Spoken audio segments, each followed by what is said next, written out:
नमस्कार, मी प्रांजली. प्रांजल सायकोलॉजी या आपल्या यूट्यूब चॅनलवर आपले खूप खूप स्वागत आहे.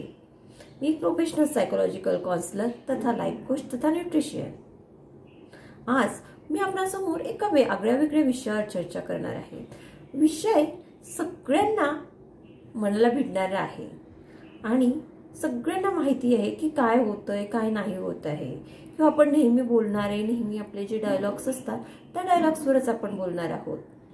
आपण नेहमी म्हणतो कुणाचंच कुणा वाचून काही अडत नाही, पण आयुष्यात आलेली चांगली माणसं जेव्हा गैरसमजुतीमुळे दूर होतात तेव्हा मात्र जर ती माणसं आपल्या आयुष्यात राहिली असती तर जगणं किती सुंदर झालेलं असतं आणि अर्थपूर्ण झालं असतं असं मात्र नक्कीच वाटून जातं. पण ते कधी वाटतं? वेळ अगदी निघून गेलेली असते आणि कुणाचंच कुणा वाचून अडत नाही, पण वेळ निघून गेल्यावर कळतं की जी माणसं आपल्यातून निघून गेली आहेत ती जर आपल्या आयुष्यात असती तर आपलं आयुष्य किती सुंदर झालं असतं. आपल्या आयुष्यात एक वेगवेगळ्या प्रकारचे रंग भरले असते. तेव्हा ज्यावेळी आपल्या आयुष्यामध्ये जी माणसं असतात किंवा आपला जो ॲटिट्यूड असतो, आपला जो इगो असतो की माझं कुणामुळं काही अडत नाही, मला काही कुणाशी काम नाही आहे, असा इगो ठेवू नका, असा ॲटिट्यूड ठेवू नका. कारण जेव्हा गैरसमज होतात आणि या गैरसमजामुळे माणसं दुरावल्या जातात आणि त्या दुरावल्यानंतर आपल्याला त्यांची किंमत कळते. कारण अशी एक वेळ येते, अशा काही गोष्टी घडतात की आपल्याला वाटतं काश ही व्यक्ती माझ्या आयुष्यात असती तर माझं आयुष्य किती सुंदर असतं, किती रंगीत असतं. तेव्हा प्रत्येक आयुष्य हा जसा वेगवेगळ्या रंगांसारखा असतो तसंच प्रत्येक माणूस सुद्धा हा वेगवेगळ्या रंगांसारखा असतो. क्षणभंगूर आयुष्याचे लाड करताना आपल्या जगण्याचा दर्जा आपण राखायला हवा आणि ह्यासाठीच ते जगणं सुसंस्कृत आणि अर्थपूर्ण बनणाऱ्या चांगल्या माणसांची ओळख आणि जोपासना करणं आणि अहंकारापासून दूर राहणं, त्यांना न गमावणं हे जाणीवपूर्वक आपण करावं असं मनापासून मला तरी वाटतं. काय होतं ना की बरेचदा आपण एक अहंकारामध्ये जातो की आपल्या जगण्याचा दर्जा, आपल्याला वाटतं की अरे ही व्यक्ती किती आहे, कशी राहते, या व्यक्तीचा मला काय त्रासच होतो. पण तसं नाही असतं मित्रांनो. की आपल्या जगण्याला जे एक चांगल्या प्रकारचा दर्जा राखायचा असेल ना, त्यांना एक चांगलं सुसंस्कृत जगणं बनवायचं असेल ना, तर या माणसांची अर्थपूर्ण ओळख होणं फार गरजेचं आहे. माणसांना ओळखा, त्यांतले चांगले गुण कुठले आहेत हे ओळखा. वाईट गुण सगळ्यांनाच दिसतात, ते फक्त आपल्याला स्वतःतले दिसत नाही. तेव्हा आपल्याला जर आपलं जीवन हे अर्थपूर्ण बनवायचं असेल तर त्यासाठी त्या अहंकारापासून दूर राहा, त्या ॲटिट्यूड, इगो यासारख्या गोष्टीपासून दूर राहा आणि जे लोक आपल्या आयुष्यात आहे त्यांची काळजी घ्या, त्यांना प्रेम द्या आणि आपलं जीवन हे सार्थकी लावा. एक दर्जेदार जीवन ज्याला आपण म्हणतो ते जीवन हे आपल्याला बनवायचं आहे. बरेचदा तर समोरच्या व्यक्तीच्या वागण्यात आपण आपल्या मतानुसार अर्थ काढत असतो. कसं होतं ना की समोरचा व्यक्ती काहीतरी वेगळा वागतो, कधी तो आपल्याकडे विचित्र नजरेने बघतो किंवा ते काहीतरी बोलत असतात आणि दोन व्यक्ती बोलत असतात आणि आपण गेलो की ते चूप होतात. तर आपल्याला वाटतं की नक्कीच ते आपल्यासोबत आपल्याविषयी बोलत असते आणि आपल्याविषयी आपल्याला कधीच असं वाटत नाही की ते कदाचित आपल्याविषयी चांगलं बोलत असेल. आपल्याला कायम असंच वाटतं की ते दोन व्यक्ती बोलत होते आणि मी गेले तर ते बोलायचे थांबले, म्हणजे काय तर ते आपल्याविषयी वाईटच बोलत होते. कारण आपलं मनच असं आहे की ते नेहमी वाईटच विचार जास्त करतं. त्यामुळे आपल्याला आपली थॉट प्रोसेस जी आहे की जी आपली निगेटिव्ह थॉट प्रोसेस झालेली असते ती निगेटिव्ह थॉट प्रोसेस आपल्याला पॉझिटिव्ह थॉट प्रोसेसमध्ये बदलवायची आहे. आपण स्वतः का असा विचार करून बघत नाही की ठीक आहे, म्हणजे दोन मैत्रिणी आहे किंवा दोन रिलेटिव्ह आहे, ते बोलत आहेत आणि आपण गेलो आणि त्यांनी एकदम बोलणं बंद केलं. त्यांनी बोलणं बंद केलं तेव्हा आपलं लगेच आपल्या विदिन सेकंड आपल्या डोक्यात काय येतं, असं काय झालं की मी गेले आणि बोलणं थांबवलं, म्हणजे हे माझ्यापासून काही लपवत तर नाहीये ना, हे माझ्याविषयी काही वाईट विचार तर करत नाहीये ना, हे माझ्याविषयीच तर काही चर्चा करत नव्हते ना, हेच विचार आपल्या मनात येतील. तुम्ही असं का विचार करत नाही की कदाचित तो विषय तुम्हाला सांगितल्यावर तुम्हाला दुःख होऊ शकतं, कदाचित ते एका वेगळ्या विषयावर बोलत होते आणि ती गोष्ट तुम्हाला सांगणे योग्य नसेल किंवा ती गरजेची नसेल, त्यामुळे त्यांनी ते बोलणं थांबवलेलं असेल. किंवा असंही होऊ शकतं की ते तुम्हाला काहीतरी सरप्राईज देणार असेल. फॉर एक्झाम्पल, तुमचा बर्थडे असेल, ते कदाचित तुमच्या बर्थडेच्या सरप्राईज विषयी काही प्लॅनिंग करत असेल, तर असंही होऊ शकतं ना. तुम्ही असा पॉझिटिव्ह विचार करायला हवा, म्हणजे आपल्याला आपले जे निगेटिव्ह थॉट्स येत आहेत त्या निगेटिव्ह थॉट्सला बाजूला सारून त्याचं कन्व्हर्शन आपल्याला आपल्या पॉझिटिव्ह थॉट्समध्ये करायला हवं. परंतु आपण चुकीचा अर्थ काढून समोरच्या आयुष्यातून सहज काढून टाकतो. आपण त्या व्यक्तीविषयी विचार करतो की अरे, हा व्यक्ती ना आपल्याविषयी वाईट बोलत होता, हा नक्कीच आपल्याविषयी चुगल्या करत असेल, आणि आपण विचार करतो की या व्यक्तीमुळे माझं काही चुकत नाही, हा व्यक्ती नेहमीच माझ्याबद्दल वाईट विचार करतो, हा नक्कीच माझ्याविषयी काहीतरी कारस्थान करत असेल, असा आपण विचार करतो आणि त्या व्यक्तीला आपण आपल्या आयुष्यातून मायनस करतो, म्हणजेच वजा करतो. आणि तो चांगला व्यक्ती, चांगला वाईट हे आपण ठरवणारे कोण? हे ती वेळ ठरवत असते, त्यावेळची सिच्युएशन ठरवत असते की कुठला व्यक्ती चांगला आणि कुठला व्यक्ती वाईट. तेव्हा आपल्या आयुष्यातून एखाद्या व्यक्तीला वजा करण्याच्या ऐवजी, काढून टाकण्याच्या ऐवजी आपल्या आयुष्यातून म्हणजे आपल्या मनातून आपण काढत असतो, त्यावेळी नक्की विचार करा की मी हे चुकीचं तर करत नाही आहे ना, असा नक्कीच विचार करत आहे. म्हणून कुणाचीही कितीही मोठी चूक असेल, कितीही मोठी चूक असेल तर त्याला माफ करा, कारण नात्यांपेक्षा चूक मोठी नाहीये. आज चूक झाली आहे, ती नक्की दुसऱ्या दिवशी काही दिवसांनी त्याला त्याची चूक कळेल आणि तो त्याची चूक नक्की सुधारेल. परंतु तुम्ही माफी केली नाही तर कदाचित त्याच्या चुकीमुळे तुमचं काहीतरी नुकसान झालेलं असेल, तुम्हाला हर्ट झालेलं असेल, तुम्हाला खूप त्रास झालेला असेल, पण त्या व्यक्तीला तुम्ही मायनस केल्यामुळे तुमच्या आयुष्यातून ती तुमची जी काही झालेली हानी आहे ती भरून निघणार आहे का?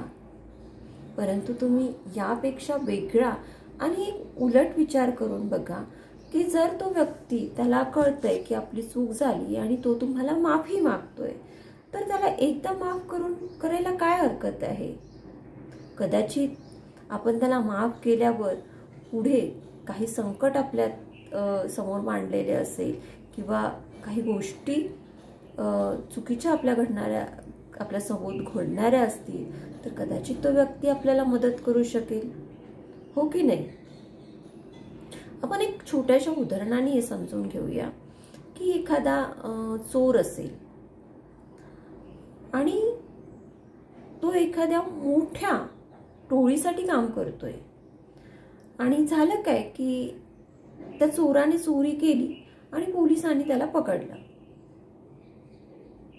मी असं म्हणत नाही की त्या पोलिसांनी त्याला सोडून द्यावं, पण चोर म्हणतोय की सर, माझं खरंच चुकलंय हो, मी कधी चोरी करत नाही, माझी मजबुरी होती आणि मी यामध्ये फसलो, एक्सेट्रा एक्सेट्रा, त्याची काहीतरी तो स्टोरी सांगतोय.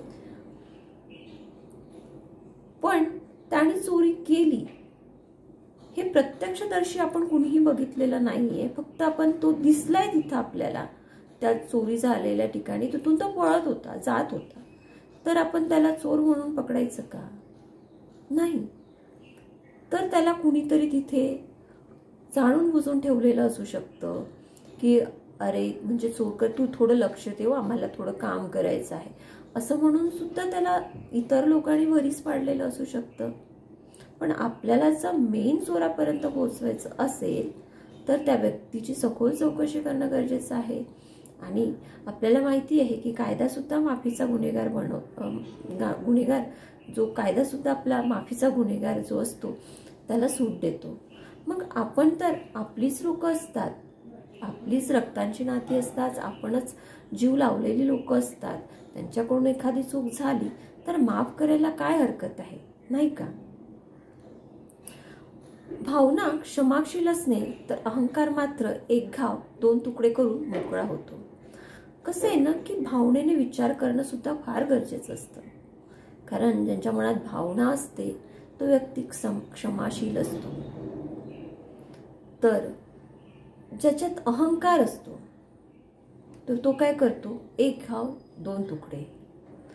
याचं एखादं साधंसं आपण उदाहरण घेतलं की मला वाटते उदाहरण साजेसं आहे नाही आहे आय डोंट नो, बट दोघं हजबंड वाईफ आहे, दोघं पती पत्नी आहेत आणि त्या पती पत्नीमध्ये भांडण होतंय. काय झालं की एखादा गैरसमज त्यांच्यामध्ये निर्माण झाला किंवा कुणीतरी निर्माण केला. तर काय व्हायला पाहिजे की ज्याच्या मनात भावना असेल, म्हणजे ज्या नवऱ्याच्या मनात आपल्या पत्नीविषयी, आपल्या बायकोविषयी प्रेम असेल, प्रेमाची भावना ओतप्रोत भरलेली असेल, तो तिच्यावर कधीही असं म्हणणार नाही की तू मला सोडून जा किंवा मी तुला सोडून जाते, तुझा माझा संबंध नाही.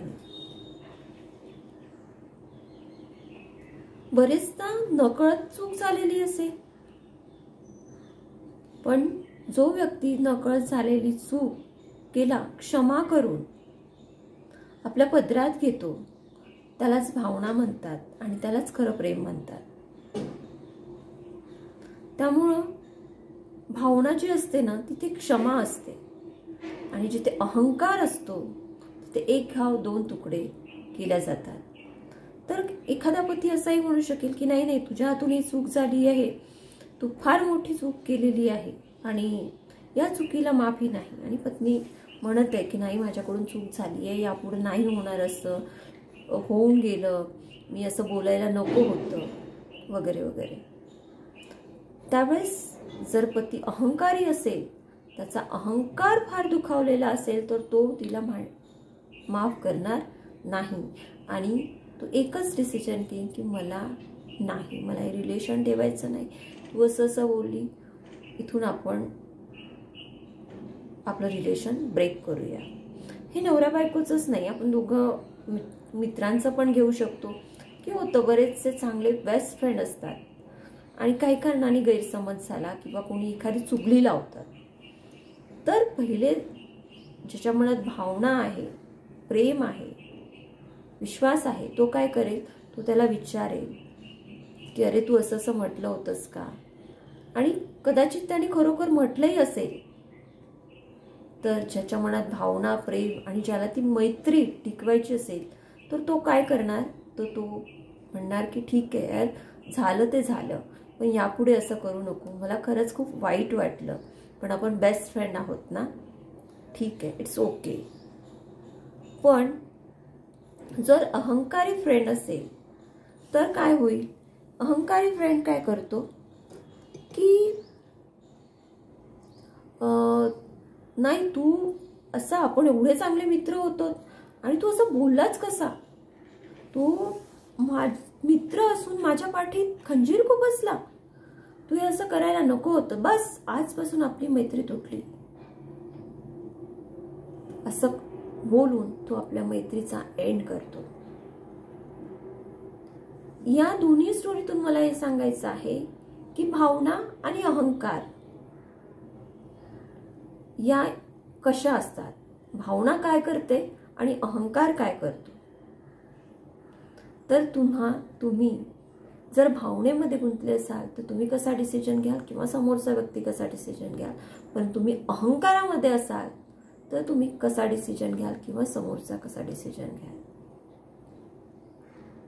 जे आपण काही म्हटलं होतं, कुणाचंच कुणा वाचून काही अडत नाही, हा जो ॲटिट्यूड असतो ना, तो ॲटिट्यूड कालांतराने हळूहळू आपला कमी होत जातो आणि आपल्याला पश्चाताप होतो की अरे मी काय केलंय, माझं तुझ्यामुळे काही अडत नाही, माझं कुणामुळे काही अडत नाही, असं म्हणून आपण आपली जवळची, जीवाभावाची, प्रेमाची, रक्ताची माणसं हरवून बसलोय आणि आपण आता एकटं पडलोय.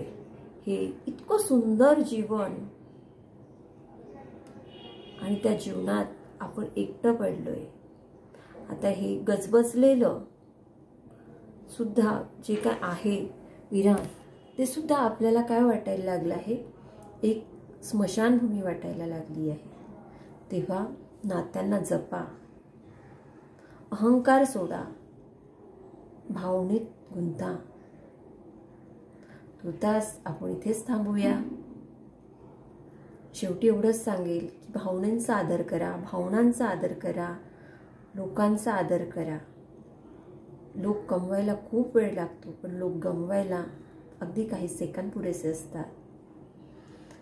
अशाच नवनवीन टिप्ससोबत आणि नवनवीन विषय घेऊन मी आपणासमोर येत आहे प्रांजल सायकोलॉजी या यूट्यूब चॅनलवर. माझं प्रांजल सायकोलॉजी हे यूट्यूब चॅनल जर तुम्ही सबस्क्राईब केलं नसेल तर चॅनलला सबस्क्राईब करा आणि व्हिडिओ आवडला असेल तर लाईक करा. धन्यवाद.